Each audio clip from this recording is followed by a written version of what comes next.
Sumant, should I start? Yeah, you can start, sir. Thanks. Good afternoon, ladies and gentlemen. Ashokas welcomes you in its second webinar. This is a new kind of webinar we are now having. We do not know how long this will continue, but I think it will continue for a considerable time. So let us be accustomed to this new system and let us educate ourselves through this new means. Now, we are very fortunate to have CA Manoj Tiwari will be deliberating this session. Everybody knows him. Everybody knows his capability, his knowledge, everything. The chairman, he is there. He will speak about our speaker, and we have CA Indranath Nag to be the chairman of this session. Before that, I would like to hand over the mic to Chairman CA Indranath Nag to continue the session. Thank you all. Please, CA Indranath Nag, please take the chair. Good evening, everybody.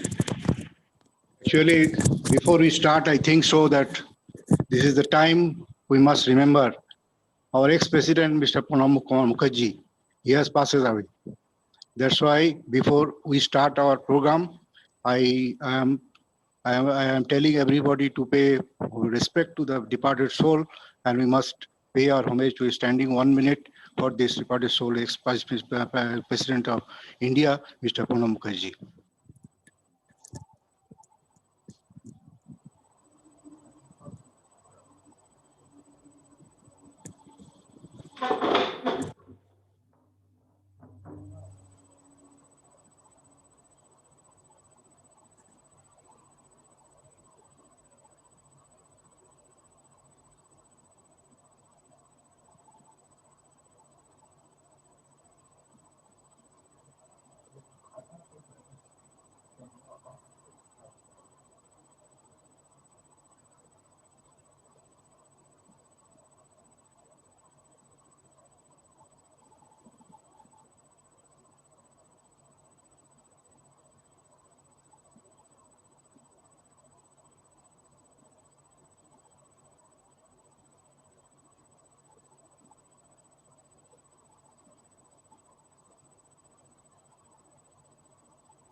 Thank you, everybody. Hello. Hello. Friends, this is the second VCM of the Ashokas Study Circle. And very good evening to everybody. We most welcome to the participants, those who are participating this evening in this VCM. And we want to listen our learned speaker, Mr. Manoj Kumar Tiwari ji. Actually, what happened, Manoj ji, you are also mentioning that we are missing everybody because before last 6 months, you see before this pandemic situation, we are there accommodated, gathered in the YMCA hall. There's so many interaction between ourselves and well-beings, asking to each other. All these things have happened, but everything is now off. And we are now in a position that we have to organize all these things in the virtual web platform. And we have to meet with the web platform only to each other. Okay, whatever is the fact is that fact, we have to accept that the protocol and all these things are there. We have to accept this thing. And this evening, we are having the very good topic and the recent amendments in the Income Tax Act, extension updates and changes in ITR forms. And learned speaker, Mr. Manoj Kumar Tiwari ji is here with us. CA Manoj Kumar Tiwari did his graduation from St. Xavier's College, Kolkata. He was adjudged National Scholar by the University of Calcutta. He is a fellow of Institute of Journalism of India.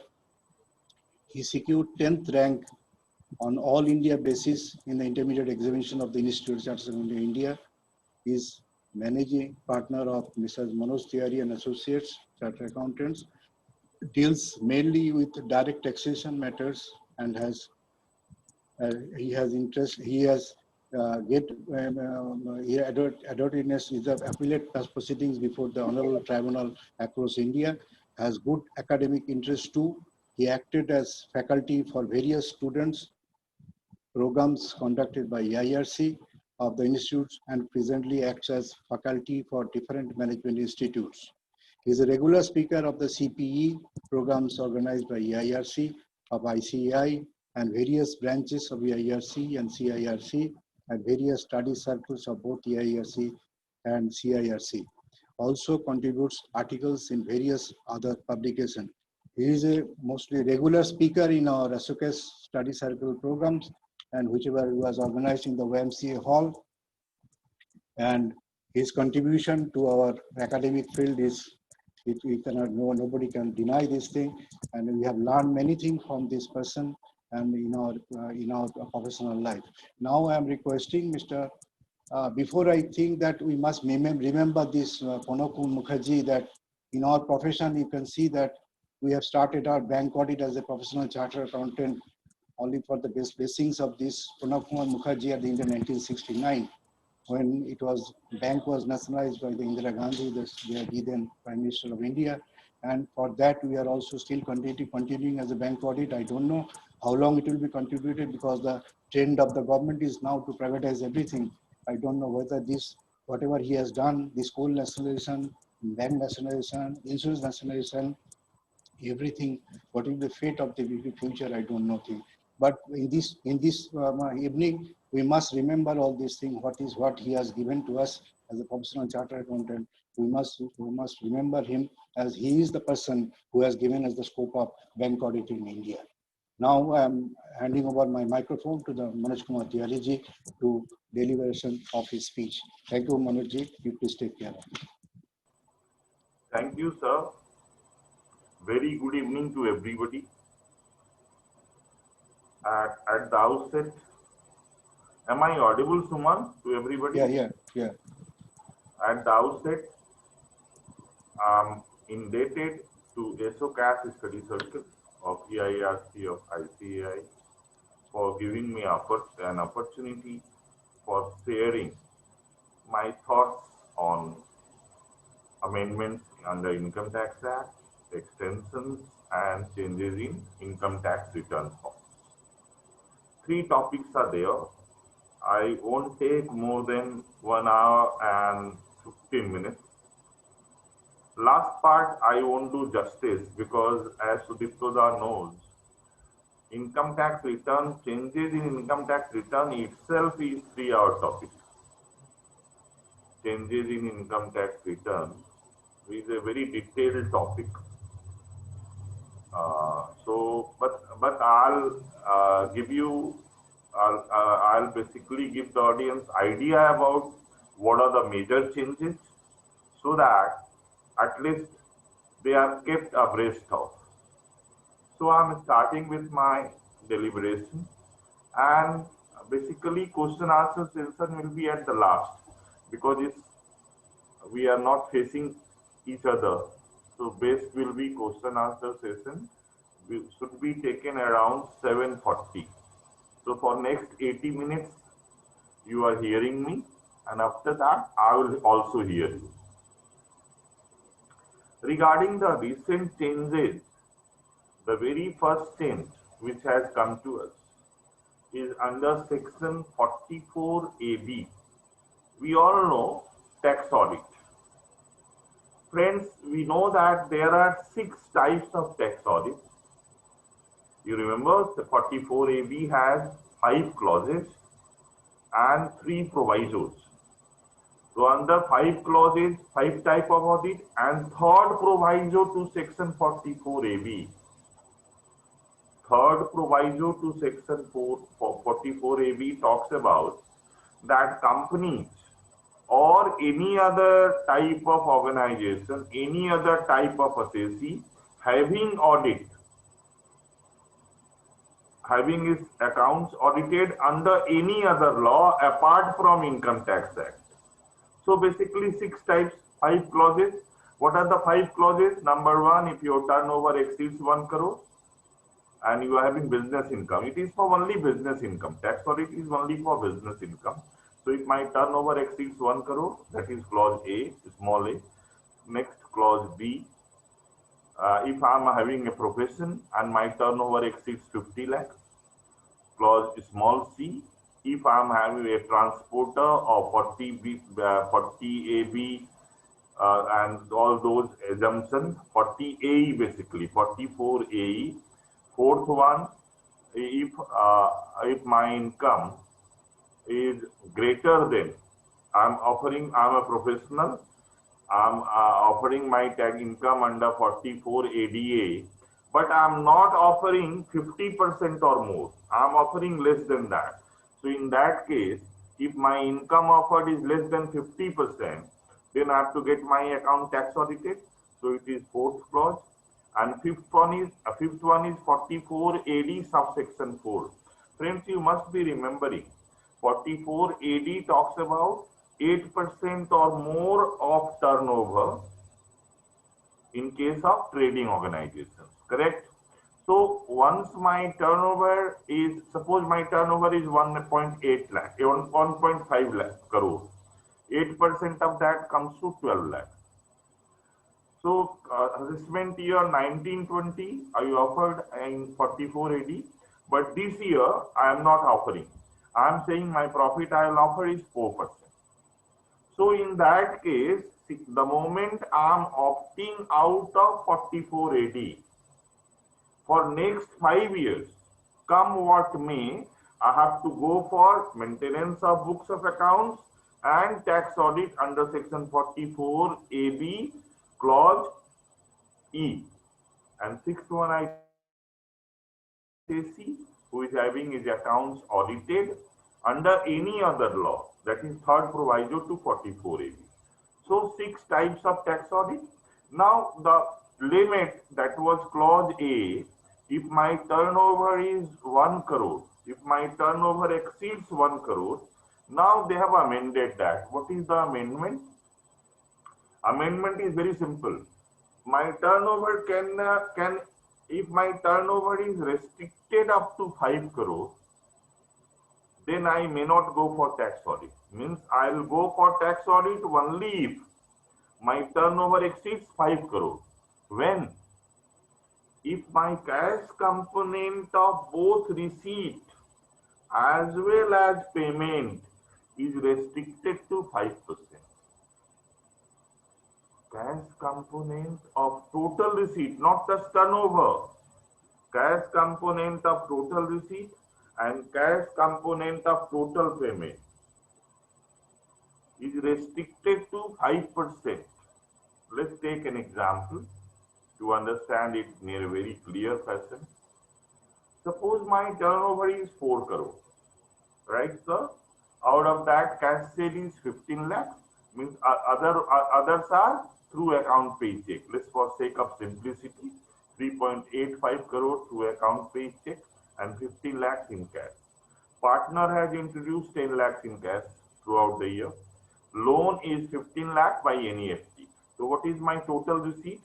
4 plus 10 plus 15, 425 lakhs. Out of 425 lakh total receipt, mind you, it's not just turnover, it is total receipt. 5% of this will come to 21.25 lakhs. What is my cash receipt? 25 lakhs.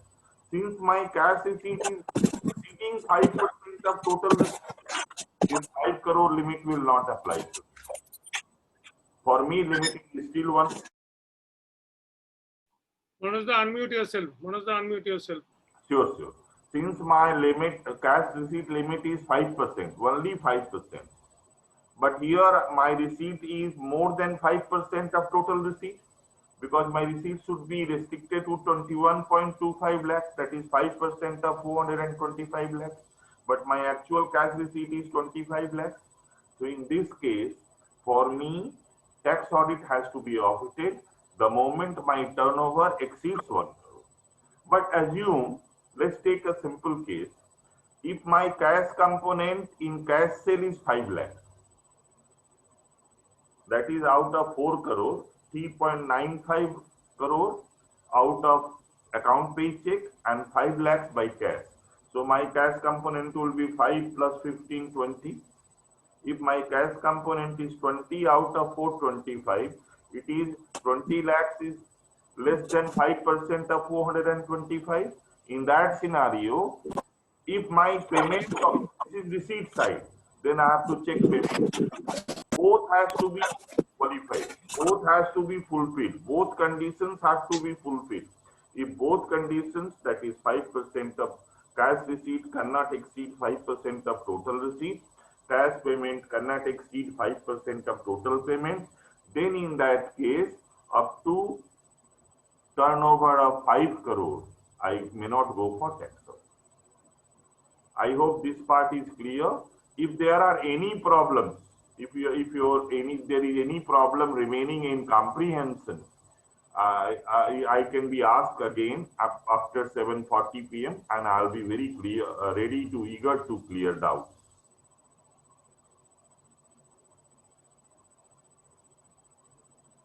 Next big change is under section 194N. What this change is, sir?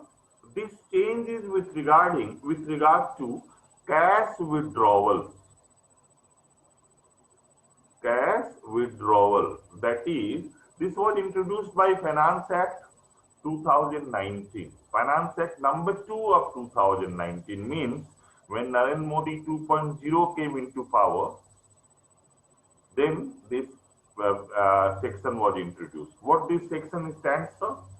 If I withdraw from bank, whether it is commercial bank, cooperative bank, post office bank, NBFC is not covered. Please remember, is commercial bank, cooperative bank, and post office bank. If I withdraw in cash exceeding 1 crore, then the bank will deduct 2% of the amount which I have withdrawn exceeding rupees 1 crore. Suppose my withdrawals are 1.6 crore during the year, financial year 1920, my withdrawals are 1.6 crore. So beyond 1 crore, how much I have withdrawn? 60 lakhs. So 60 lakhs into 2%, 1.2 lakhs will be TDS deducted by banker, liability of banker from which we are withdrawing. Now the question is, will this TDS will be treated as income? Because if you remember, my friends, section 198 to the Act, section 198 of Income Tax Act talks about that TDS, tax deducted at source, is income received. So in section 198, they have added up second proviso. In section 198, they have added a second proviso saying that this cannot be income because it's really not income. Income example means, suppose I am a professional. I am raising a bill on my client for 1.5 lakhs. TDS rate is 10%, assuming 10%. So 15,000. So how much I am receiving? 1.35. And 15 is TDS, but my gross receipt is 1.5. So my TDS is also my income, but in this case, TDS will not be my income. Please remember. They have also given one disincentive. In case of persons who have not filed their return for last 3 preceding previous years, in case any assessee has not filed his or her or its return for preceding 3 previous years, in that case, limit of 1 crore will become 20 lakhs. Means the person or assessee who has not filed return, income tax return in preceding 3 previous years, for preceding 3 previous years, in that case, the moment he withdraws more than 20 lakhs from his account in cash, a withdrawal beyond 20 lakhs 2% TDS. Withdrawal beyond 1 crore, 5% TDS. So this disincentivity. Now there is a problem. The problem is they say in case of recipient who has not filed ITR for 3 assessment years, for which time limit to file ITR under section 139(1) has expired. You remember, sir, 139(1), and in section 139, basically belated return, revised return, all provisions are there. Means under section 139(4), we can also file belated return. If you do not file within due date, it is a belated return. So basically it should be 139, not 139(1). Because a return filed under section 139(4) is also a return under section 139. So do you mean to say, if the statute means to say that if I have filed belated return, it will not be considered a return, it is wrong. Because belated return is also a return. So the language should have been under section 139, not 1. So this part has to be corrected. In fact, memorandum has been given by ICAI to Government of India, CBDT. But you know, government is government. They take 3 years to understand the implications. So in this case, any withdrawal beyond 20 lakhs, any withdrawal beyond 20 lakhs, 2% if he has not filed return for 3 preceding previous financial years, and withdrawal beyond 1 crore, 5% TDS.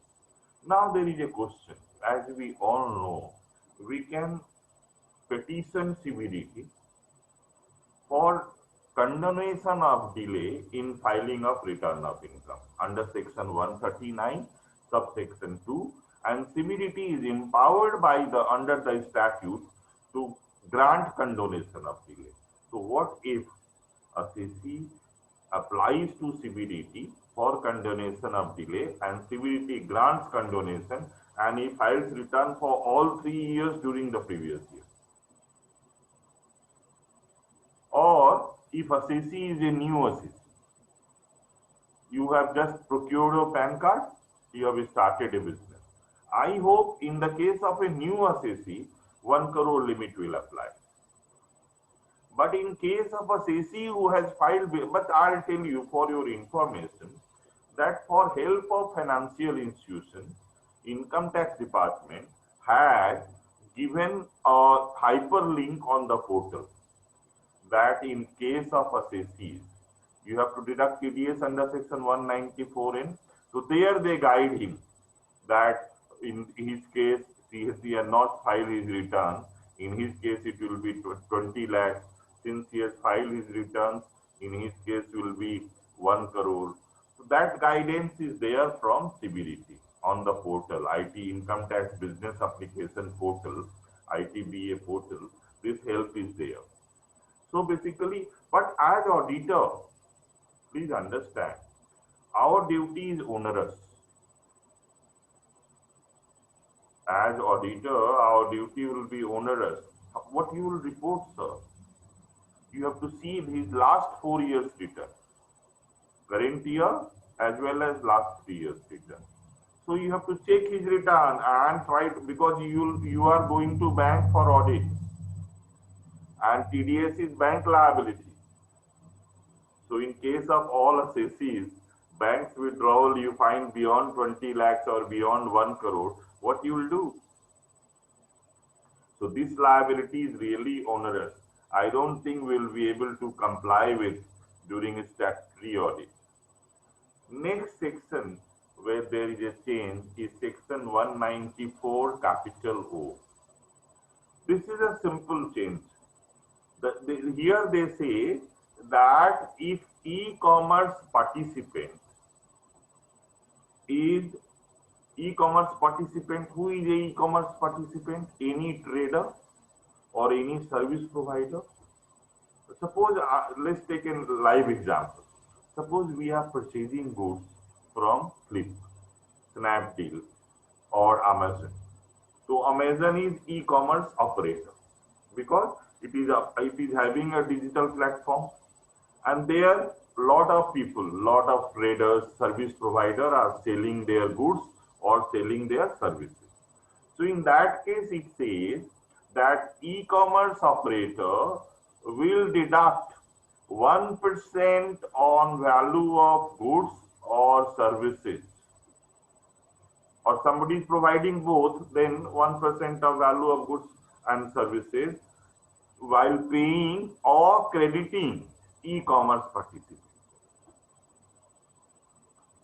In case of individual and HUF, exemption limit has been fixed up at 5 lakhs.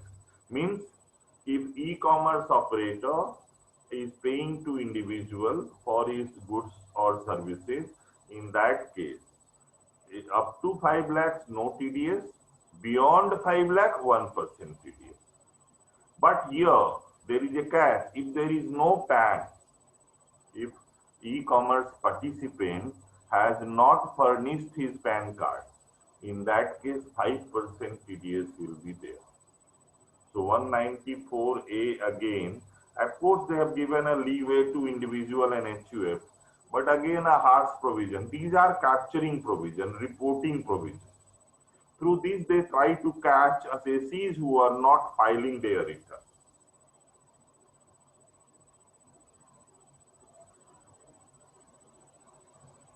So here assessee can take benefit of 197N. There is one exemption here. If e-commerce operator is hosting advertisement on the portal, if e-commerce operator, suppose Amazon digital platform, it is hosting advertisement on the portal. So here the advertiser will pay to Amazon. Please understand. There Amazon was paying to e-commerce participant. So this service, this amount received by the e-commerce operator from advertisement hosted on his portal will be exempt from 194A. Because it is otherwise. Here Amazon will receive payment. There Amazon was paying.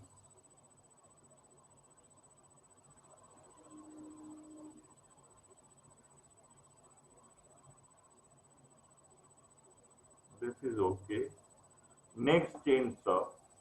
Next big change has happened in 206 capital C. In 206 capital C, that is TCS provision. It's a TCS, tax collected at source provision. In 206C, they have added subsection 1G and subsection 1H.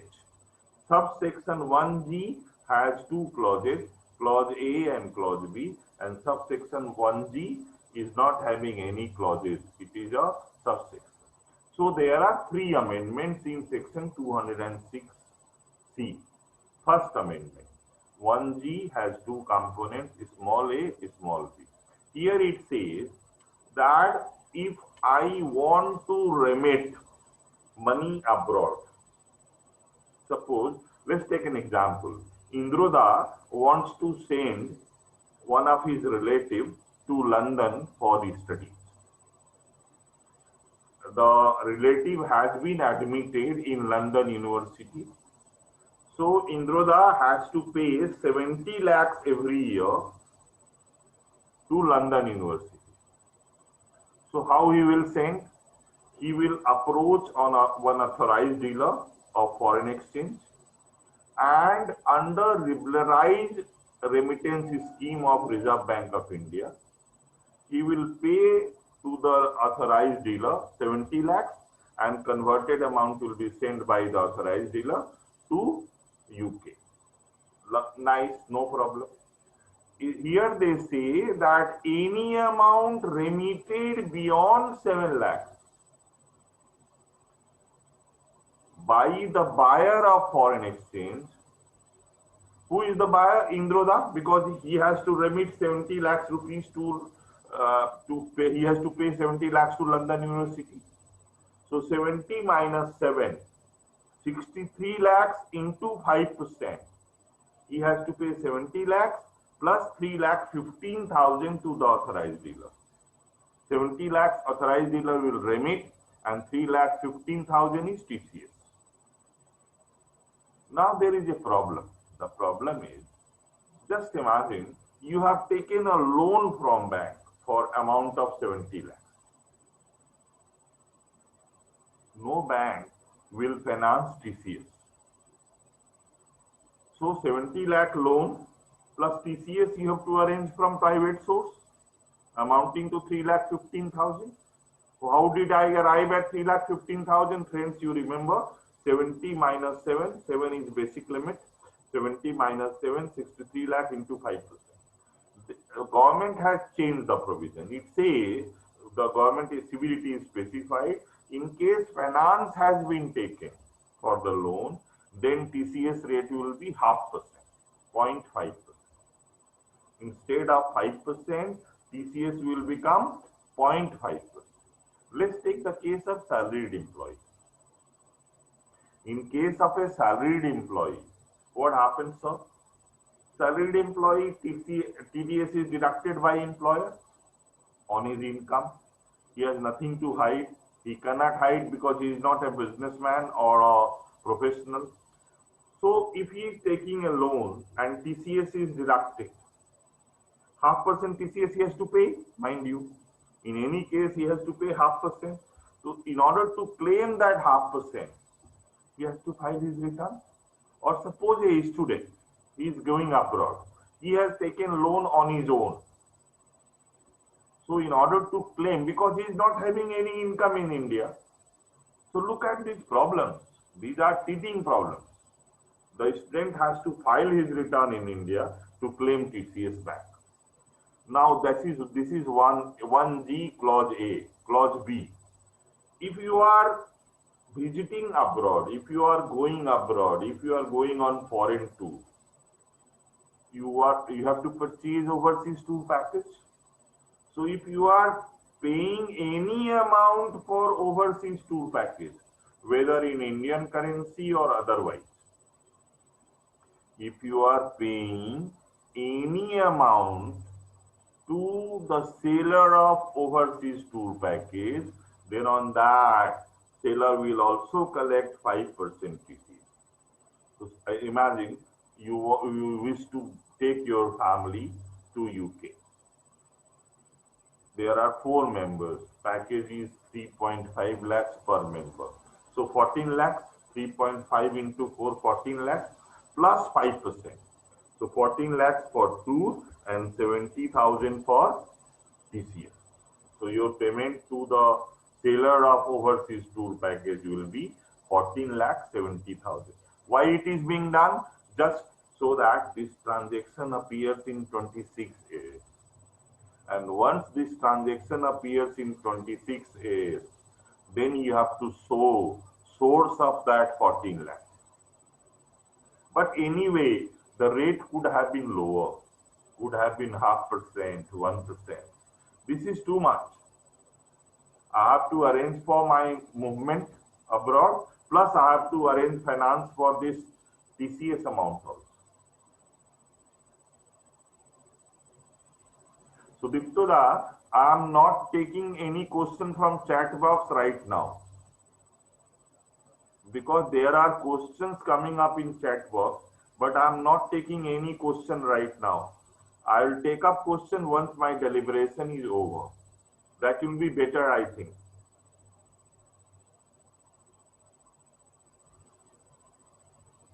So now 1H. 1H is another typical provision. 206C, they have added a subsection 1H. Any seller whose turnover exceeds 10 crore. Any seller of goods, if his turnover exceeds 10 crore, so naturally seller is selling his goods to the buyer. Now if his collection from buyer, if collection of seller from the buyer exceeds 50 lakhs, collection of seller from buyer of goods exceeds 50 lakhs, In that case, an amount exceeding 50 lakh, 0.1% TCS will be collected. So if I am collecting 60 lakhs from the buyer, then 60 minus 50, 10 into 0.1%. 10 lakhs into 0.1% will be TCS collected. But here there are certain exemptions. There are certain exemptions. This part I have cleared. I am not sticking on this. Here also I have cleared that salaried individual student loans. I have cleared. Overseas tour packet I have clarified.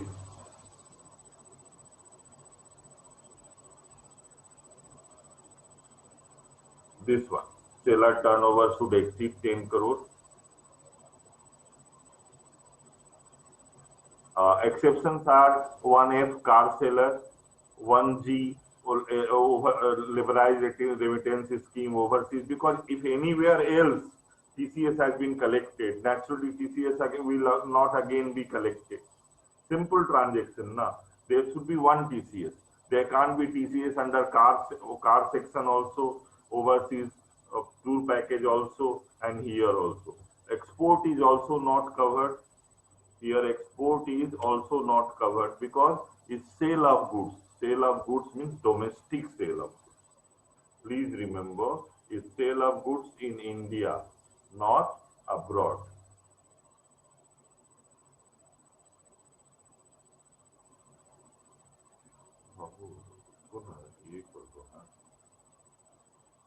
Why it is not going that way? It is changing two slides.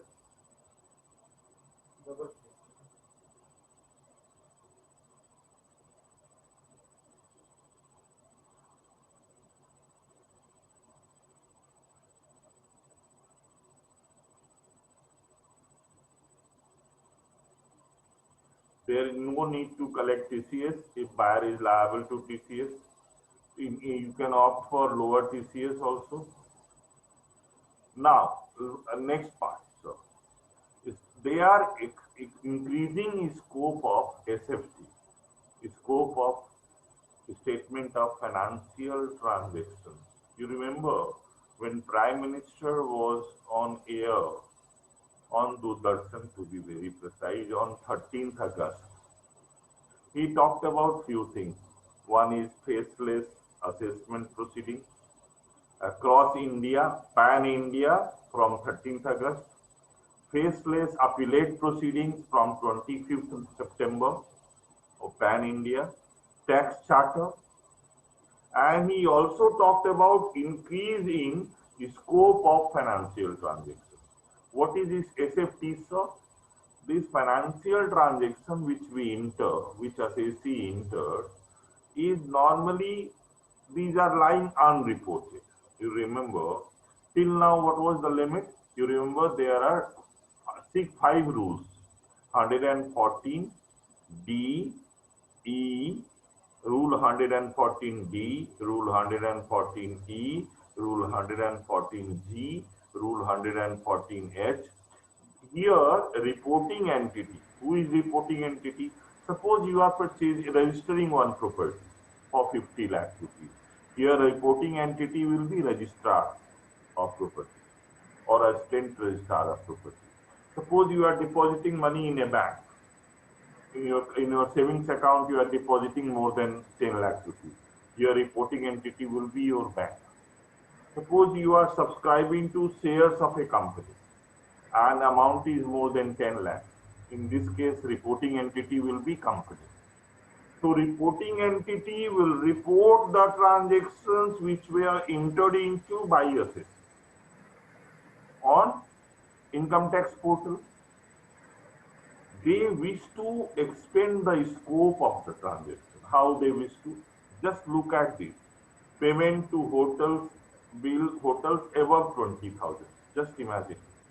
If you have made payment to hotels above 20,000 during the year, then reporting entity, who will be reporting entity here? Hotel, who has received the payment. Hotel has to upload on the ITBA portal, meaning your name, your PA number, permanent account number, your address, your Aadhaar number, everything will appear in your 26S. So your assessing officer will have information that you have paid hotel bills amounting to 21,600. He will ask source from you. He will ask source about sources. He will seek about details about the source. Payment of property tax over 20,000. Payment of health insurance premium. Now health insurance premium has escalated. Now if you have 3 members in the family, your health insurance premium is beyond 20,000 anyway. So now the health insurance company will furnish this detail to government. It will appear in your 26As. Payment of rent above 40,000. Payment of life insurance premium above 50,000. Electricity consumption beyond a lakh. Payment for educational fee beyond 1 lakh rupees. You admit into LLB in a private hospital or a private college. Fee is more than a lakh per year. So for everything, this transaction will appear in 26A because the organization to whom you have paid the money will report this transaction. So this transaction will be reflected in your 26S, form 26S. So this way they have tried to increase the scope and thereby increasing the compliance on the part of us. Purchase of jewelry beyond a lakh, deposit in current account beyond 50 lakh, deposit in savings account beyond 25 lakh, domestic business class air travel. If you have done one foreign travel, enough. If you have done one domestic business class travel, air travel is enough. If you have done share transaction, can you think of one transaction? Enough to attract.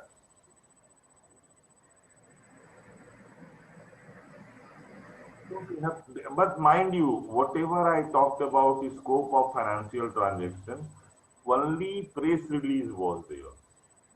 These have not been notified under any rule. But you expect it very fast. They will be doing during the pandemic only. Because best time for these people is pandemic. They don't have any work to do. So all these stringent measures will come into force. They are also talking about that these persons must file their return. Again, it is press release only. If you look at the scope of financial transaction, there it appears.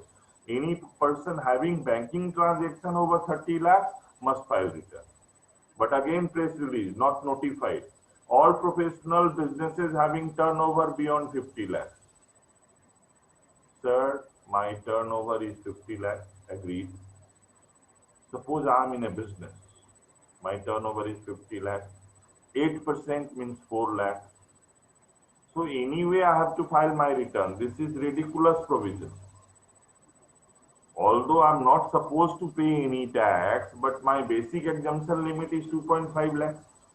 So if I have any income beyond my basic exemption limit, I have to file my return. So this is ridiculous. I don't know why they are trying to impose this. Next big thing he talked about is taxpayer charter. This is very recent one, 13th August. Now what is a charter? Taxpayer charter is nothing but what are the rights and duties of department and what are the rights and duties of assessee. Very simple. What right department has, what duties department has, and what right assessee has, and what responsibility assessee has. So there is a 14-point taxpayer charter, and there they say that assessee will be provided fair, courteous, and reasonable treatment. I have seen these words only in book. At this, with regard to income tax, from my experience, assessee department will provide fair, courteous, and reasonable treatment. I don't know how many people are habituated in this. Sudhindra, have you seen this fair treatment to assessee? Treat taxpayer as honest. Treat taxpayer as honest. Look at the last line, unless there is a reason to believe otherwise. Sir, always there is a reason to believe there otherwise. You should not be unless, because assessing officer always feels assessee is a thief. Provide mechanism of appeal is there. Mechanism of appeal is always there. They are saying shall provide fair and impartial appeal. Fair is fair. I have heard only in Fair and Lovely, nowhere else. They are talking about fair. Provide complete and accurate information. 148 on the basis of complete and accurate information. I don't know these words from where they got. There is tax will respect privacy of taxpayer. If any person has faced search by CBDT, by department official, he will understand that they always interfere in your privacy. But they talk about respect privacy. Maintain confidentiality. What is confidentiality, sir? Now you are sharing my data with 10 other government departments. Other day there was a notification. You people must be remembering that CBDT has entered into an agreement with 10 other government departments. Means my data, income tax data, will be shared with 10 other departments, and those 10 other departments will share my data with income tax. So where is the confidentiality? But you are talking about privacy, confidentiality. It will hold its authorities accountable. Sudipto, I am talking of assessment. I have filed my return for 11 lakh rupees. Assessed income is 1 crore 26 lakhs. In tribunal, income has been restored to 11 lakhs. Have you ever seen assessing officer being penalized? No. Always high pitch assessment. Always. High pitch assessment is fashion for the day. High pitch assessment is fashion for the department. To enable representative of choice, it's okay. Representative I will keep. Who is the department to dictate or tell me? To publish service standards, I don't know how it will be published. Yes, cost of compliance will definitely be reduced. How cost of compliance will reduce, sir? Because we do not have to visit department. Assessee or authorized representative will do everything from his home. So naturally, cost of compliance, time saving will be there. So naturally, cost of compliance will decrease. Now, what is department expecting from taxpayer? Taxpayer be honest and compliant. Taxpayer is normally honest. In these days of compliances, when everything is reflecting on in 26 years, where is the chance of being dishonest? You have increased the scope of 26 years in such a magnified way. There is no scope of any dishonesty. Taxpayer is expected to be aware of his compliance obligation. Sir, every day you are increasing compliance. A professional cannot track of his compliance obligation. How will you expect a assessee to be informed?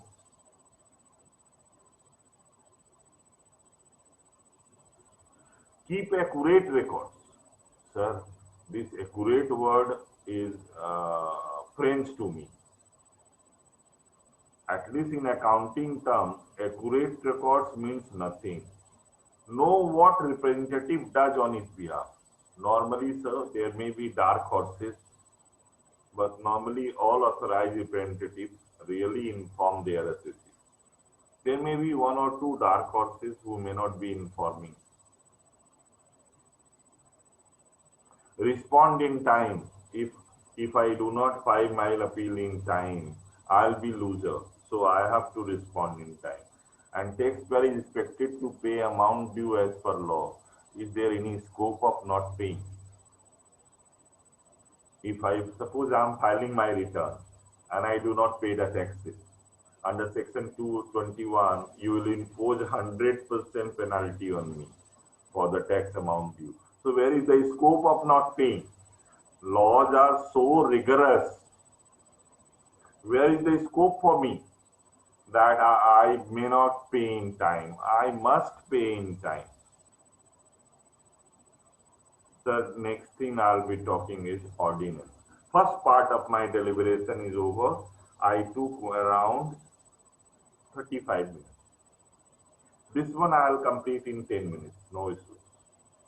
Ordinance 2020 along with notification dated 24th June 2020. Sir, pandemic was there in the month of March. So government started nationwide lockdown from 24th night. That is beginning of 25th March. And on 31st March, there was a ordinance notified by Government of India. Through this ordinance, any due date which was falling between 20th of March 2020 to 29th of June 2020, any due date which was falling between 20th of March 2020 to 29th of June 2020 was extended to 30th June. I'll give one example. Suppose I have deducted taxes in the month of March. So I must pay by 7th April. If I cannot pay by 7th April, then I was given time till 30th June to pay. But please remember, interest was levied at the rate of 0.75% instead of usual 1.5%. That is 150 basic points. Now you have to pay 75 basic points. So interest was levied. In case of taxes, interest was levied. With by notification dated 24th of June, mind you, ordinance 2020, there was a section 3. Section 3 had two parts, subsection 1, subsection 2. Subsection 1 talked about compliances. What are the compliances, sir? Filing of return, filing of TDS return, filing of TCS return. These are compliances. From the department side, issuance of notices, 148 notices, issuance of assessment orders. These are from department. So any compliance was covered under 3 subsection 1. And payment of taxes was covered under section 3 subsection 2. This notification dated 24th of June was issued under section 3 subsection 1 only. Please listen to me, please concentrate, sir. This notification dated 24th of June 2020 was issued under section 3 subsection 1 only, meaning thereby only compliance date were extended. Tax payment date were not extended at all. There is no extension of payment of tax. Because this notification, what it says, notification says that any compliance which was due between 20th of March 2020 to 31st of December 2020, any compliance which is falling due between 20th of March 20 to 31st of December 20 is being extended till 31st March 2021. I'll give you one example, sir. And few dates were notified for income tax purposes. If it has already been notified, what they have notified? They said that ordinance will cover these 5 acts, no issues. Certain things were specified. This is okay, this is not specified.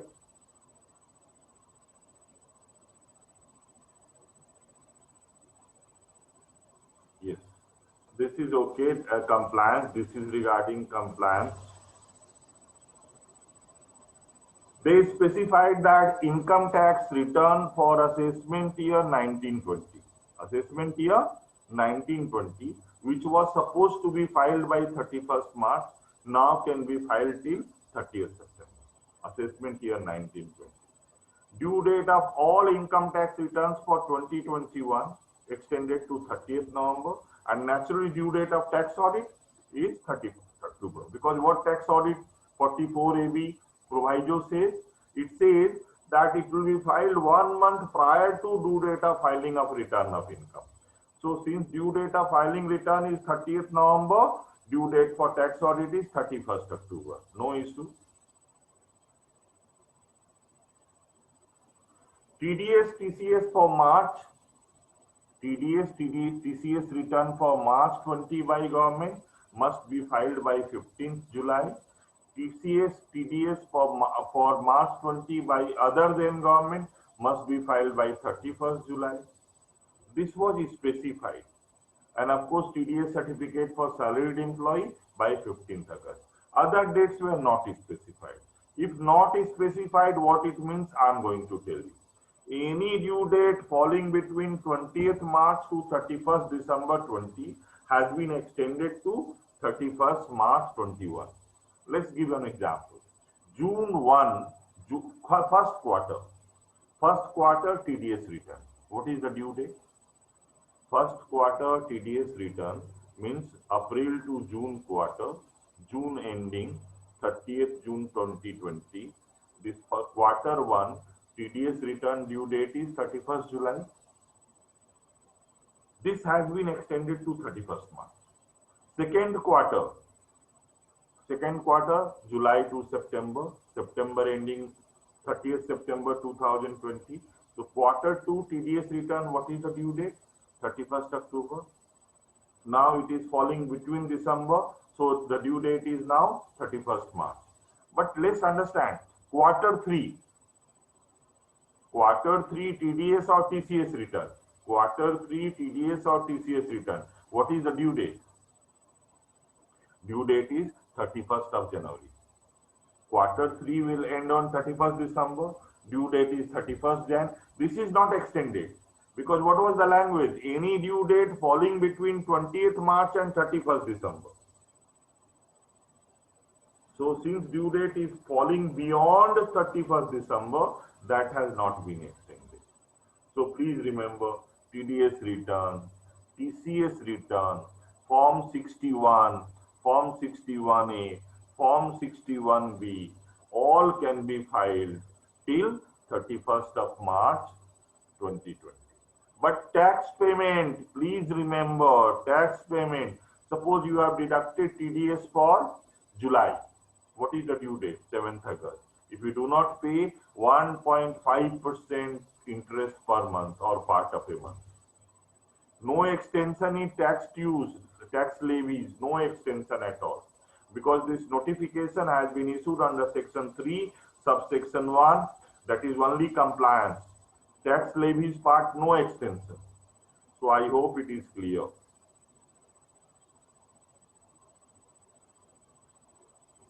It was also specified that 54 to 54 GB, property related, you can pay up to 30th September.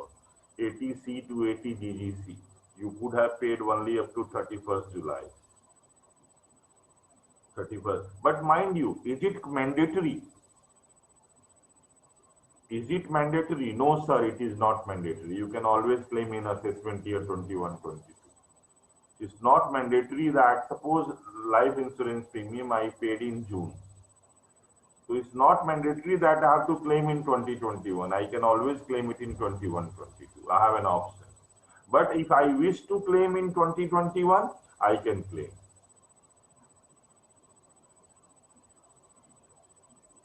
Commencement of production 10AA, you can commence production by 30th September and you can claim it for assessment year 2021. Time of payment of tax has not been extended. Please register this because that is biggest issue.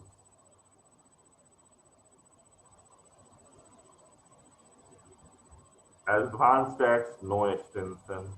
TDS certificate, there is so Form 61, there is extension.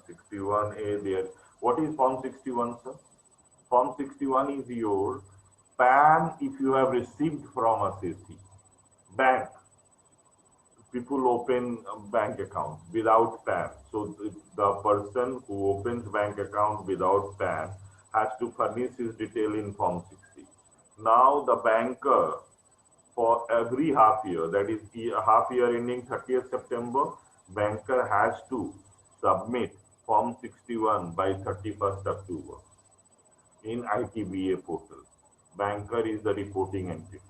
For half year ending March, banker has to submit by 30th April. Form 61A by reporting entity.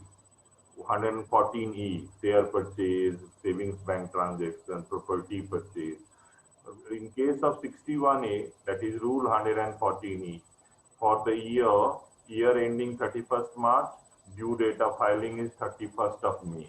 This can be deposited till 31st of March. So please remember, there is no extension for payment of taxes. PM CARES Fund, the lot of disputes were there.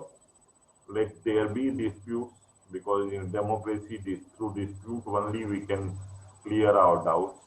But PM CARES Fund, from income tax purposes, income earned by PM CARES Fund will be exempt under Section 10, Clause 23C, and any donation to PM CARES Fund will be eligible for 100% deduction under Section 80G, subsection 2.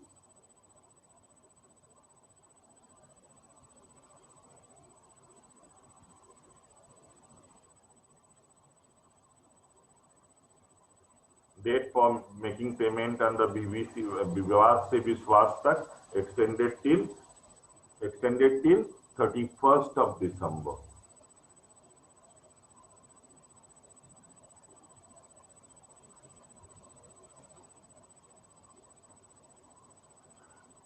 Sir, TDS and TCS rates have been reduced by 25%. It has also been done through notification.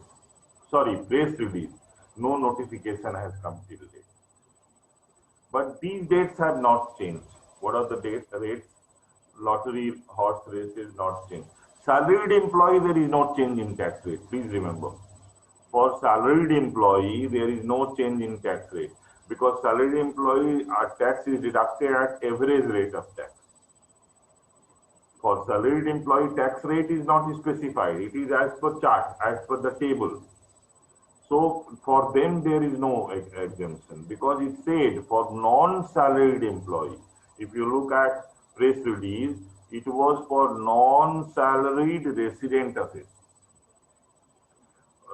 Yeah, what rates have not been reduced? Lottery, horse races rate not reduced. 194 in cash withdrawal, alcohol tax rate not reduced. 1G AB foreign remittance overseas tour package rate not reduced. Rate will remain same.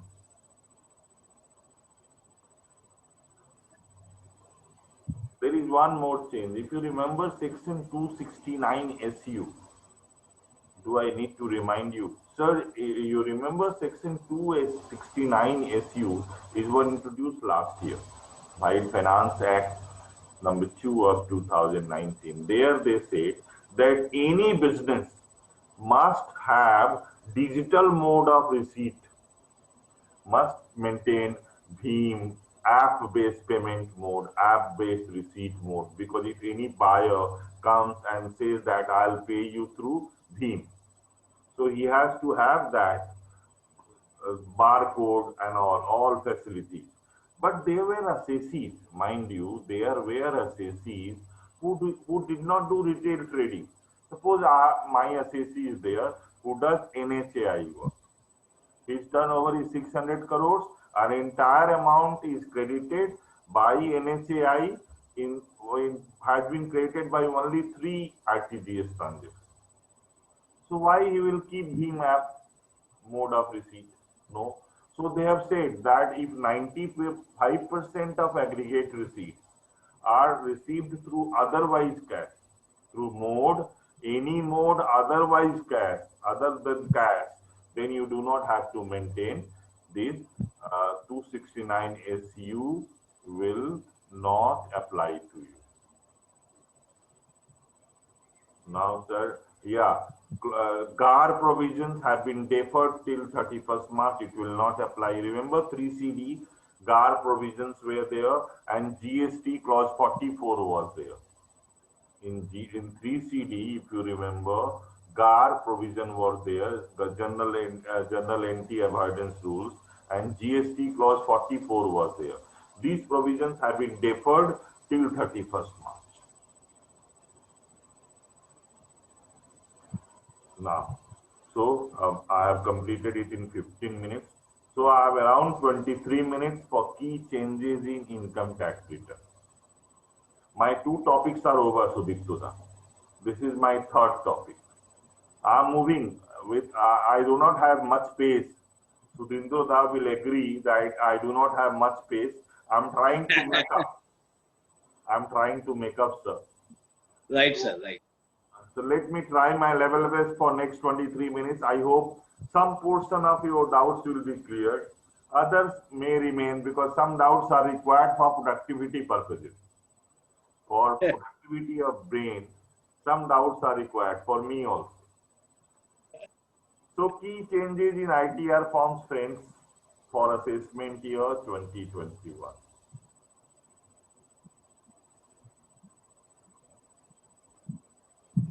You know, friends, forms are known to you. 1, 2, 3, 4, 5, 6, 7. Form 1, who can file Form 1? Recapitulate. Let's recapitulate. Form 1 can be filed only by resident. Please remember. If you are non-resident or you are a resident but not ordinarily a resident, you cannot file ITR 1. You can file ITR 2. HUF cannot file ITR 1. HUF has to file ITR 2. ITR 1, salaried income, 1 house property, no directorship, no shares, no unlisted shares in private limited company, no foreign holding of any asset, no interest in any foreign asset, do not have dividend income beyond 10 lakhs, you do not have any income under section 115 BBE 68 to 69B. You do not have any income under the head capital gains, you can file ITR 1. ITR 2, individual and HUF not having business income, meaning thereby non-resident, resident and ordinarily resident can file. ITR 3, friends, ITR 3, individual HUF having business income. ITR 4, presumptive income, individual HUF firm excluding LLP. ITR 5, other than individual HUF firm, and ITR 7. Let's see, big list. ITR 5 is having big list. Who can file? Firm, LLP, AOP, BOI, trust who are not filing ITR 7 will file under ITR 5. Cooperative society, artificial juridical person, insolvent person, authorized representative, all will file ITR 5. ITR 6, companies not filing ITR 7. ITR 7, charitable entities. No issues. So I have told you basic framework of these forms. I hope this part is clear, Sudiptuda. Sir, DIN provisions have come. Document identification number. Friends, there was a section. There used to be a section. It was deleted by Finance Act 2011. It was brought in by Finance Act 2009 and it was deleted by Finance Act 2011. That section was brought in by Finance Act 2009 only for document identification number. Section used to be 282 capital B. section U 282 capital B, it was introduced for document identification number. Now you will find there is nothing in the statute. This DIN has been introduced by circular number 19 issued by CBDT under section 119, but it does not have a statute backing. Please remember this.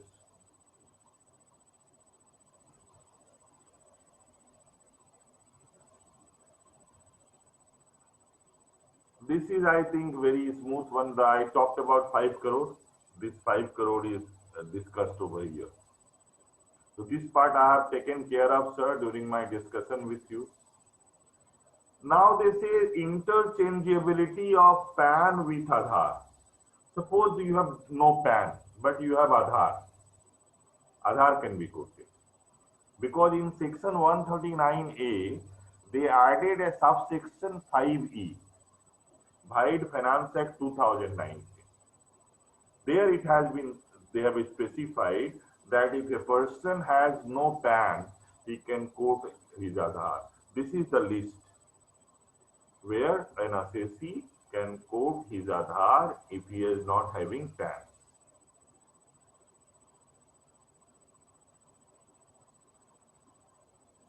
This is a new one, sir. In forms 1, 2, 3, 4. They have added a, you remember, sir, section 139, subsection 1. It is for assessee who will file return. Subsection 1 talks about firm and companies. Clause A, 139(1) clause A. Clause B talks about assessees other than firm and company. We all know that company or firm has to file its return every year, irrespective of income status, because there is no basic exemption limit. Even if firm has suffered loss, in order to carry forward that loss, firm has to file his return. Same is the case of company. But for individual, suppose I am an individual, my income is only 1.5 lakh rupees. I don't have to file return because my income is below specified limit. Basic exemption limit, my income is below the basic exemption limit, not chargeable to tax. So in case of 139 subsection 1 clause B, that is for assessees other than firm and company, all these provisos have been added. They have added 7th proviso this year. What 7th proviso says? 7th proviso says that you have to file your return even if you do not have income beyond basic exemption limit. Even if your income is below basic exemption limit, you have to file your return. What are the conditions? If you have deposited more than a crore in your current account. If you have deposited more than a crore of rupees in your current account, not cash, deposit, cash, check, draft, whatever. If you have incurred 2 lakh rupees on foreign travel expenditure, whether for yourself or your family or any other person, it's not necessarily in foreign exchange. Any we have paid in INR purchase for ticket also, or you have incurred 1 lakh rupees on electricity charge. This electricity charge may be for household consumption. It's not for industry. So if you have fulfilled any one of these, in the form they have created a space for this. You have to mention that amount, how much you have paid. Look at this. Are you filing return of income under 7th proviso to section 139(1), but otherwise not required to file return of income? You say yes. If you say yes, then you have to tell, well, have you deposited more than a crore? What is the amount? Have you incurred expenditure amounting to exceeding 2 lakh rupees? What is the amount? Have you incurred expenditure exceeding 1 lakh rupees on consumption of electricity? What is the amount incurred? So this is new section. Even if your income is below the exemption limit, you have to file your return of income. Yes, in Form 2, Form 3, Form 7. If you are director in a company or you are holding shares in a company, you are holding unlisted shares in a company, in a private limited company to be very precise, then you have to talk about type of company. By type of company, I mean whether domestic company.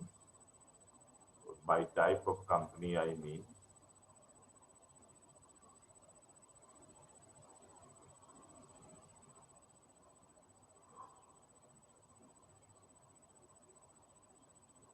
whether domestic or foreign company. Next one is the nature of employment. They have increased the scope. Earlier there were four. Now it is 6. Government employees have been bifurcated into central and state. And there is one more scope added, not applicable. One more scope has been added. So assume that you are filing return under 7th proviso. You will tick in others clauses. You are filing return under 7th proviso, then you will tick in others. If you are having family pension, then you will tick in not applicable. If you are having family pension, then you will tick in not applicable. Under Form 5 and 6, they have revised the scope. Earlier there were only 2 houses, let out and deemed to be let out. Mind you, friend, there is self-occupied house also. So this year they have changed it, let out, deemed to be let out, and self-occupied.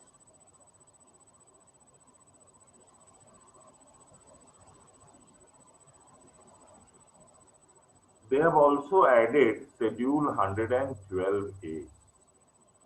Schedule 112A. Friends, you remember White Finance Act 2018. Up to Finance Bill 2018 was introduced on 1st Feb 2018. Any long-term capital gain earned on sale of equity shares in a company or on sale of units of equity-oriented mutual fund on which STT was paid was exempt. You remember, friends. Long-term capital gain on sale of shares or sale of units of mutual fund on which STT was paid was exempt. But when Finance Bill 2018 was introduced on 1st February, they said long-term capital gain earned beyond lakh of rupees, beyond 1 lakh rupees, will be taxable at the rate of 10%. And mind you, since it was exempt up to 31st,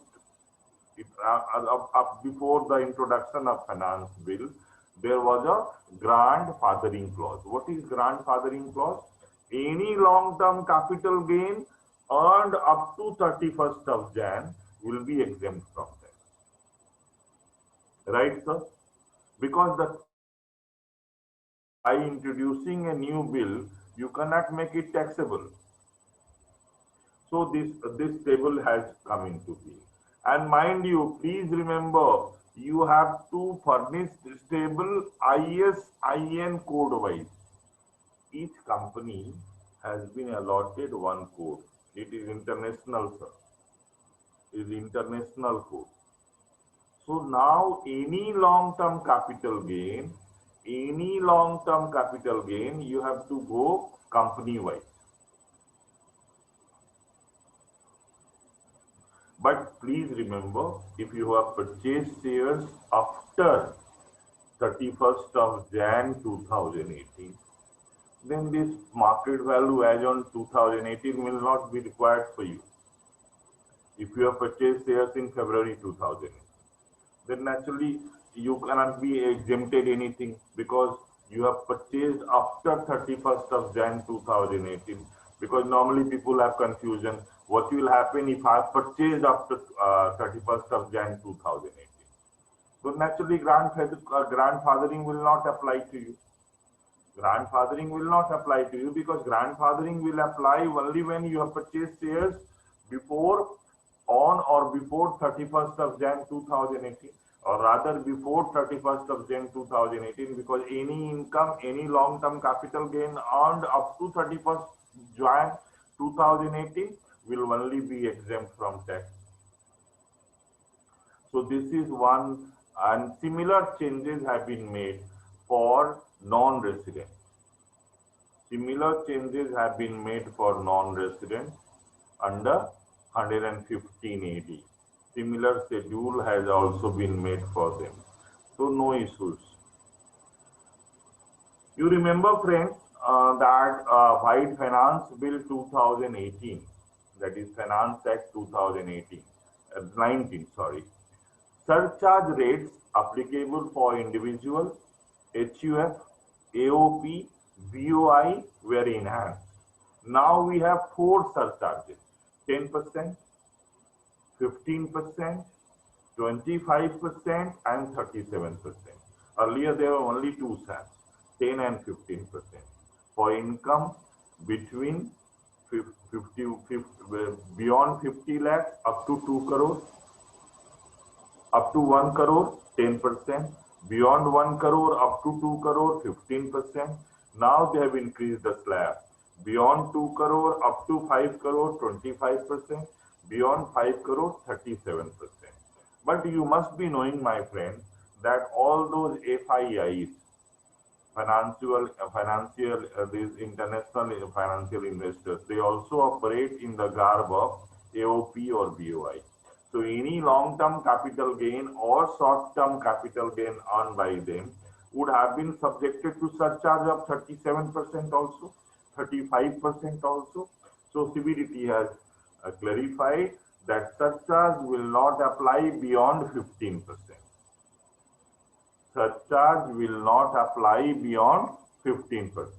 So on long-term capital gain or short-term capital gain, surcharge rate has been limited to 15%. That has been made, that change has already been incorporated. You remember, friends, last year, that is 2019, auto industry was in recession. In order to promote auto industry, they said, by the notification, they said that any purchase between 23rd August 2018 to 31st March 2020 will be subject to additional depreciation of 15%, right? So if you are using a car for your business purposes, but not hiring, if you are using a car for business purposes, then motor cars other than those used in business of hire, 15% rate was there. If you have purchased it between 23rd August and 31st March 2021, and it is put to use between that 20, then 30% rate. Motor buses put on hire, 30%. If you have purchased between these periods, then 45%. So please remember, last year they said that depreciation rate will be maximum 40%. That is no more applying, because 30% plus 15% is becoming 45%. This was to help auto industry. I don't know how much help it has got. Then part A, other information. You remember a reporting of disallowances. Reporting of regarding disallowances 40BA, any interest, salary, bonus, commission paid by AOP to BOI is normally disallowed, because if AOP is paying, it has been disallowed in the hands of AOP. So that point was not there in other information. That change has been brought. You remember section 43B? Section 43B was with regard to statutory payment. Under statutory payment, if any payment is made, suppose I have taken loan from a commercial bank. So I have taken loan from commercial bank. If I wish to claim deduction of expenditure, that interest must be paid by me within the due date of filing of return of income at least. But what about loans taken from NBFCs?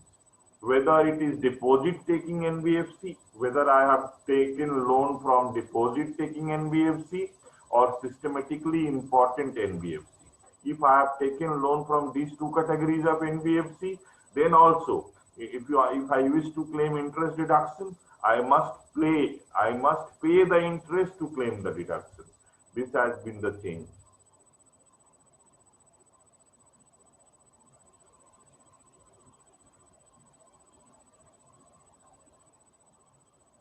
Insurance business, they have brought a new schedule. This is okay. This is for business trust, not for much use to us.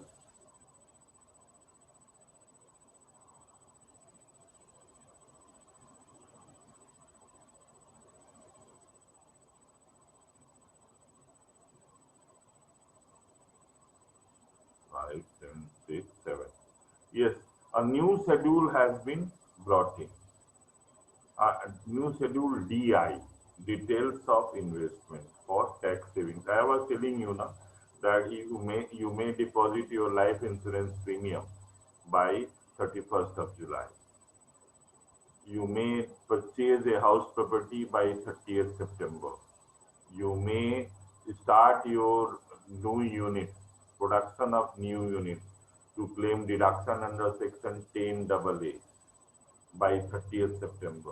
Then also you can claim it for assessment year 1920, that is financial year 1920, you will claim deduction in the assessment year 2021.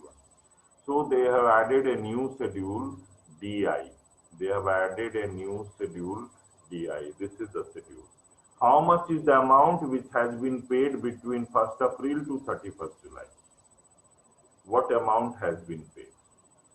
What is the first column is what is the eligible amount of deduction, and second column is what is the amount that has been paid between 1st April to 31st of July. But please remember, this is not mandatory. You can claim it in assessment year 21, 22.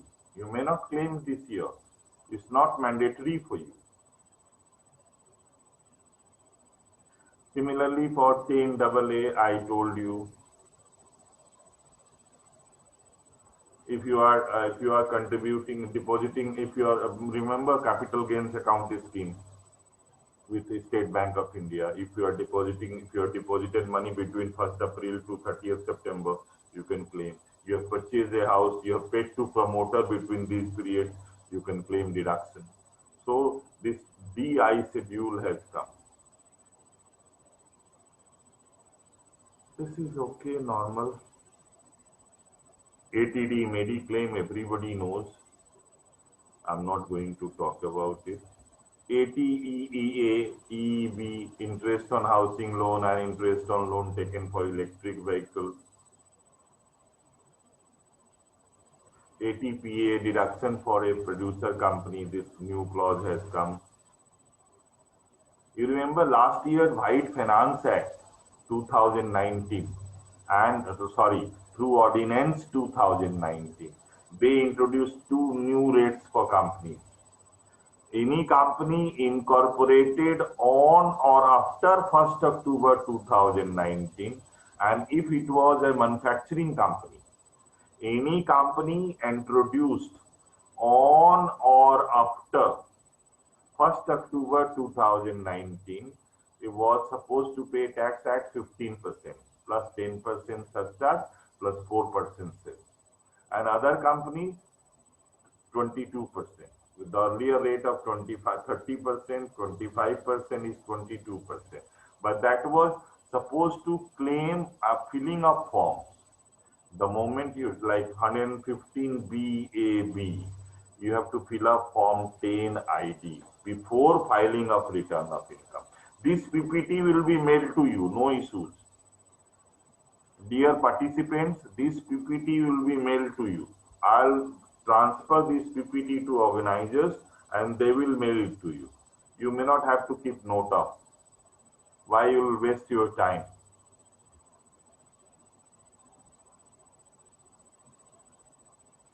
You remember the section 140 talks about who can sign a return. So earlier only directors could sign a return, right? In ITR 6, with a managing director, in absence, director. Now authorized person can also sign return. Friends, there are good number of changes. One change I'll talk about for next 2-3 minutes, and then I'll take questions because it is already 7:41. I'm escaping from the slides. Friends, the biggest change which is happening is in income tax return, income tax verification form. If you look at income tax verification form,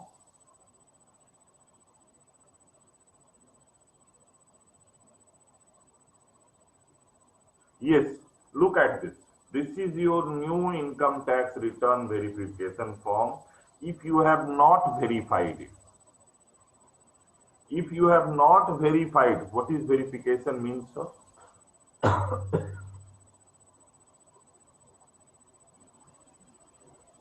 Suppose you will upload return by DSC, then it is verified. You upload a return and e-verify it, digital verification, e-verification, electronic verification. Or you sign the return, after uploading, you sign it physically and send it to Bangalore, it is processed.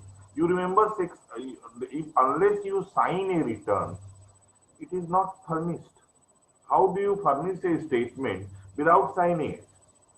Prior to introduction of this e-filing, all forms has to be signed by us, assessee, and then only department used to take. But after e-filing came into being, what we did? We uploaded it without digital signature. We have not e-verified it, neither we send it to Bangalore. And those forms were being used by SSC. That was a wrong practice. So now they have said, unless and until it is verified, it will not contain income details, tax details. Once it is verified, then you can upload the usual one, that is income tax return acknowledgement form. If it is not verified, what you get is income tax return verification. Once this is sent to Bangalore or e-verified, electronic verification is done, then only you can upload, you can get income tax return acknowledgement form. Thanks a lot for bearing me for last, how many? 85 minutes. Yeah. Floor is open for the organizers. Manojji, hello. In my mail, I got 5 questions. I am reading out that 5 questions. Sir, you don't have to read. I am going to chat. Why you will take the pain? No, chat now. They have sent this question to my mail ID because it was already circulated. Please come, sir. Please come. Yes, from CA Ranjan Pal, he is telling that a company has opted 22% rate as per 150 BAA since it has no carry forward loss or unabsorbed depreciation in financial year 1920. His query is, if that company incurred loss in financial year 2021, whether loss and depreciation for financial year 2021 can be carried forward in subsequent years. Sir, it was what they said, that old ones will not be carried forward. Once you opt for, your determined losses will not be carried forward. Okay. But current losses will be carried forward. The second point is, for financial year 1920, a partnership firm having turnover of rupees 2.50 crore and net profit percentage is 1%, cash receipts and cash payments do not exceed 5%. It is to inform that till financial year 18-19 tax audit was carried out since turnover exceeds to be 2 crore. His query is whether a tax audit is required for the firm for 1920-21 financial year 1920 as per the new amendment. The new amendment is very simple. If my cash transactions are less than 5%, then I up to 5 crore, no tax audit is required. Okay. Achha, then the third point That is transaction, as you said, are 2.5. below 5%. For him, to get tax audit, the turnover has to be beyond 5 crore. 5 crore. Since you Okay. said that the turnover is 2.5 crore, no tax audit is required. Okay. The third question is, which ITR form is to be filled by resident but not ordinary resident SSC for financial year 2019-20? That means two. Sir, ITR ITR 2. 2. if And it's not having CAC, business income. yeah.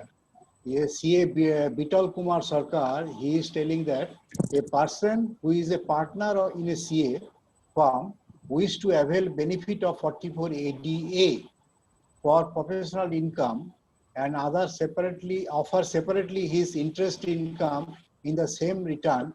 Is it okay? Can I What repeat? interest income, what is?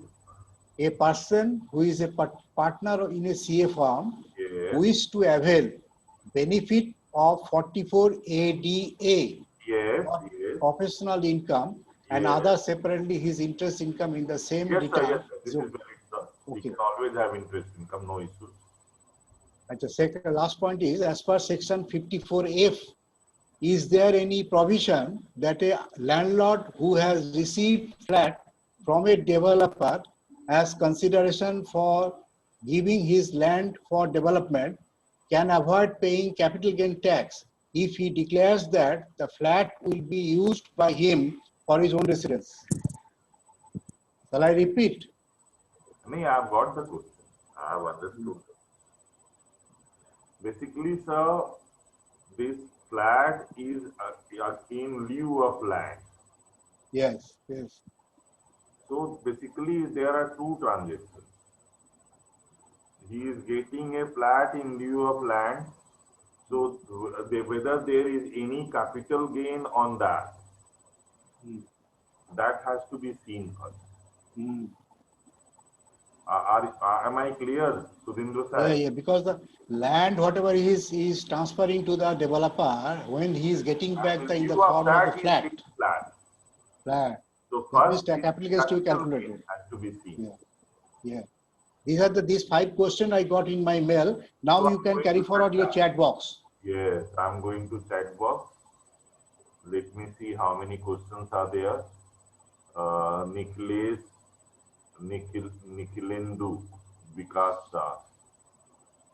Acha, he's talking about good evening only, Nirmal Kumar also. Then Mahendra Chandak, you miss, no problem.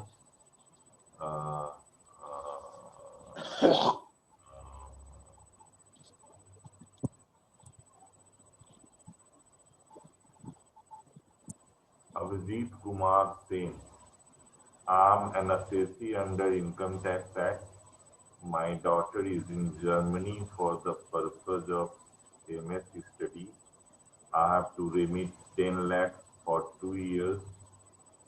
Yes, for 2 years, every year 10 lakh rupees if you have to remit, you have to deduct, you have to deposit TCS with the foreign trader or the dealer of foreign exchange. You have 206C1G clause A. TCS will apply to you. You will get the PPT, no problem, Surajita. Rajkumar Daga, appreciation for me. Sir, do not appreciate me, appreciate organizers who gave me opportunity. Gibran Alam, if you are showing profit of more than 50%, then should we file ITR for only under 44 ADA? If you do not have any other capital gain income, you can show. Or can we show normal ITR? Normal ITR you can show, but what is the point? ITR 4 can be shown by you taking advantage of ADA because presumptive income. Thank you. This is again thank Nikhilenduda.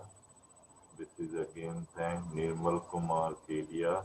My turnover is 4 crore, net profit is 2.5 lakhs. Should I get audited? 100% digital, no. Pradeep Kumar Shah, any extension for financial year 2020? 30th November, not enough. Turnover 2.2 crore, cash expenditure more than 5%. Turnover 2.2 crore, cash expenditure more than. Tax audit is required beyond 1 crore. Tax audit required beyond 1 crore. There is no other question. No other question, then can we conclude? Sir, if you feel like. Yeah. Then, So I at have the got end, around 8 minutes. okay. Let us wait for 5 minutes if anything comes.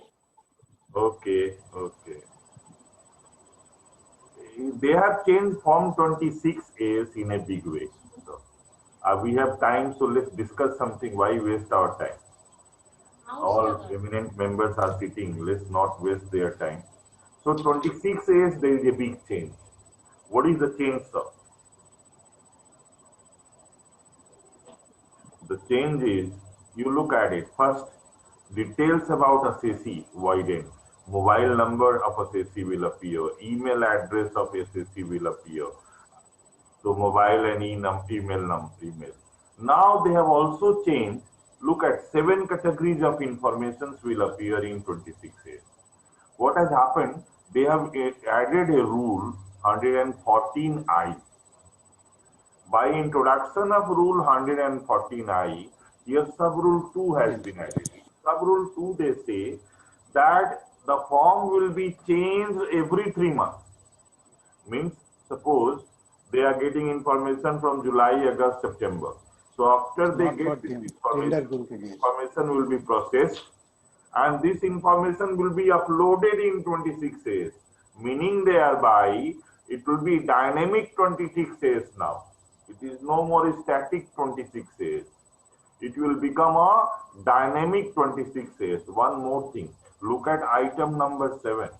Any other information in relation to sub-rule 2 of rule 149. What does it mean, sir?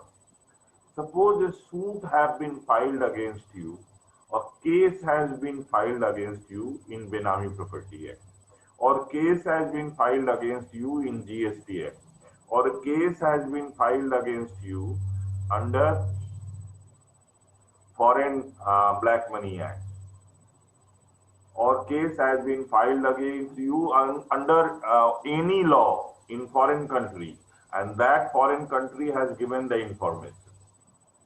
So once they have got that information, they will upload this. So apart from a specified financial transaction, anything happening with you in any other government department, because you remember I told you, CBDT has signed agreement with 10 other government departments. So anything happening with the assessee in those 10 other government departments, they will share the info with CBDT.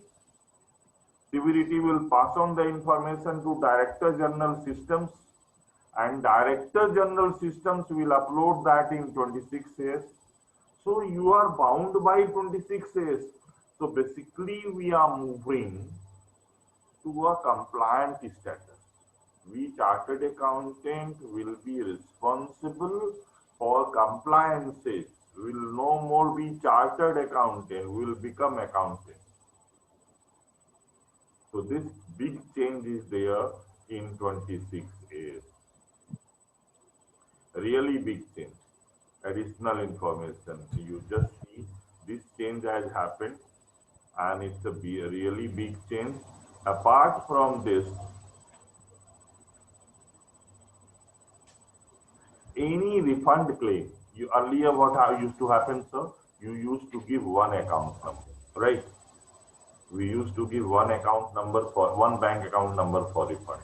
Now you can quote any number of bank accounts. And mind you, if there is any account which is dormant, means if no activity for 3 years, you may not give that bank account. But all other bank account details have to be furnished by you. Bank account details must be furnished. If account is dormant for 3 years, no issues. In case of foreign assessees also, in case of non-resident assessee also, if you have if they have to give, earlier they were supposed to have a bank account in India if they wish to get a refund. Now they can give foreign bank account code, IFSC of bank, name of the bank, account number. Now they say no, in case of non-resident, SWIFT code, name of the bank, country of location, international bank account number. And here also, the non-resident assessee can quote any number of bank accounts. Thanks, Sudipto, back to you. Sir. Okay, Sudipto, shall I conclude? Yes, yes. Okay. আমার মনে হয় if there is no other question, then you can conclude. And I think our convener CA Sudinda is there. After you conclude the session, he will greet all the participants and I think complete the meeting.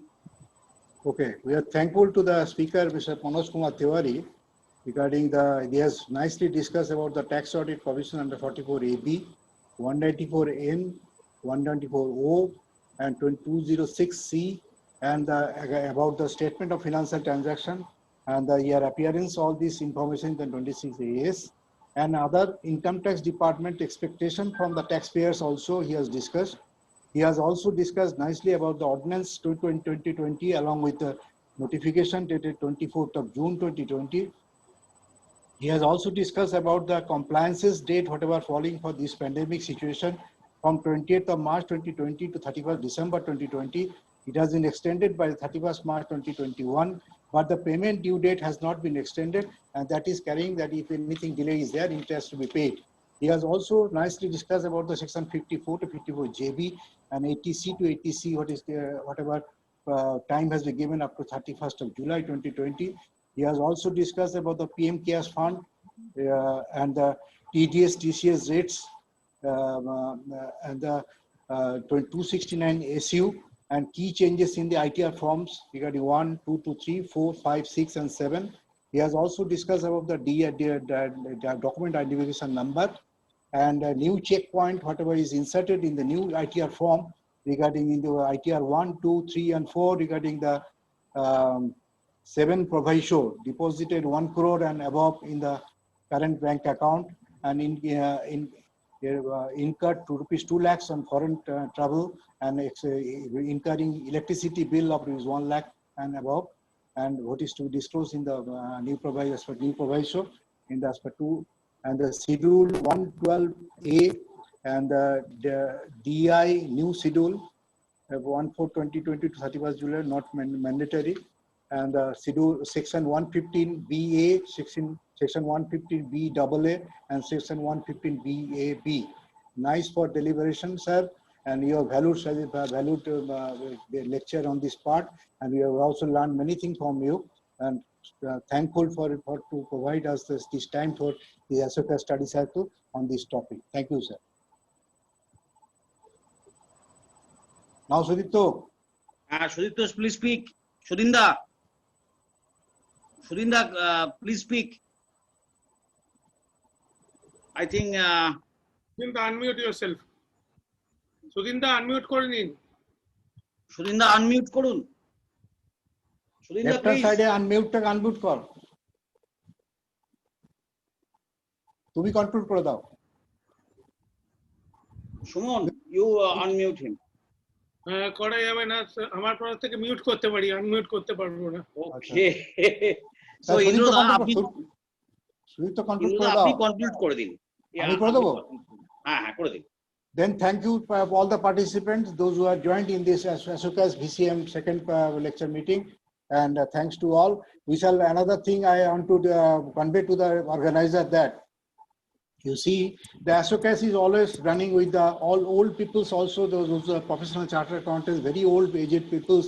They also participate in our OMCA hall for the regularly in this seminar CPE programs.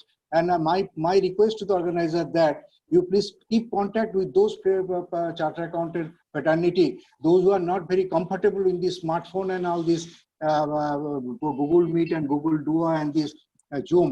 And if anything problem they're facing, hearing all the CP program, we must take the responsibility of ourselves that we must contact with them, that anything guidance is required, we have to guide them. And if anything required also to how to join with the most easiest thing is the EIRC webinar. It is very easy to enter into that portal. That is also to be an advice to them. And this responsibility to be taken by the ASOCAS people to with all the OIGET charter accountant, those who are not in a comfortable position in this virtual CPE meeting.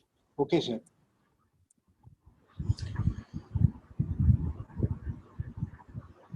Now meeting is end.